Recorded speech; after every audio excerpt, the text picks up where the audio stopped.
John Jay and Rich. Remember I was telling you last week that I have a couple videos I posted that one video was at 10 million and it was the little kid jumping that I said was me at the talent show. That's gone from 10 million for now 12.3 million views. Wow. That is so crazy. That is so crazy. But I want to highlight my most recent post. Is I was a guest on a podcast and I pitched the idea of a dark podcast idea. And the idea popped into my head seconds before I said it. It was like during the interview. And if you can go to John J. Van Ness on Instagram and like that post and share it, it would be great because I want this to become a real podcast. And I think if I have enough interest, I can go to my sister and go, look, 10 million people love this idea.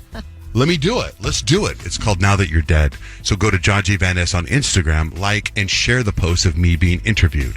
Kyle, what are 3 things we need to know today? Your cat may be slowly killing you. So a new study actually found surprising risk factors for frailty in older adults from a parasite that's commonly spread by cats. It's actually known as Toxoplasma gondii. I'm probably saying that wrong, but I'm not a medical doctor. Either way, this particular parasite causes extreme tiredness, muscle loss, and cognitive impairment.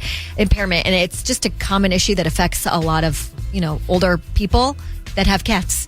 And it, obviously affects the quality of life and independence of many older individuals. So while it's a slow burn, sorry, Grant. Sorry, Peyton. But when you're older, you can blame it on your cat. I think we got a good tie-in. John Jay, just talk to people that have cats for Now You're Dead podcast because they're going to go soon. Mm-hmm. That's a great idea. Thank you. There you go.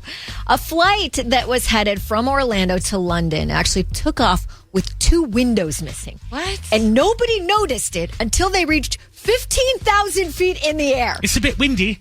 They only noticed it because they heard this flapping that was so loud and noticed that the seal. So in an airplane, the windows are kind of like double paned. Yeah. Right? So the seal on one of them was totally off and flapping against the side of the airplane. And 2 of the other windows didn't have the outside piece of glass. What? On the outside of it.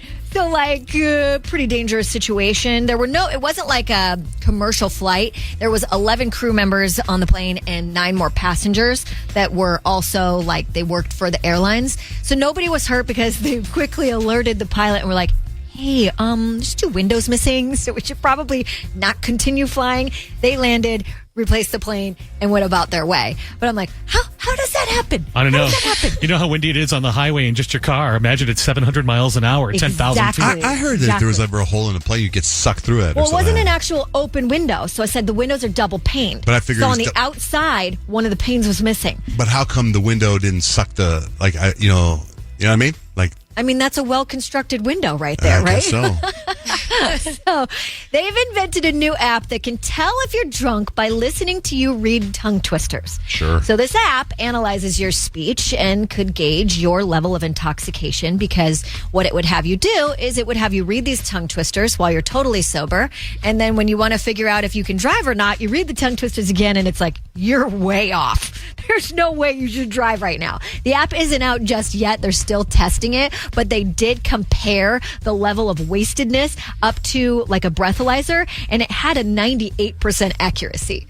Wow. So there's a lot of promise for this tongue twister app. See, but if that was me and I was drunk and I had to go back and listen to my first tongue twister, knowing me, that tongue twister that I put up there the first time, it'd probably be my 10th take because then I'd be like, nailed it! Put the best version of the tongue twister on there. So the way they describe that it finds out is not necessarily how well you do the tongue twister, but how much your voice has changed. Oh. So are you really slow or slower your words and whatnot? How much would you Exactly. And that's 3 things you need to know.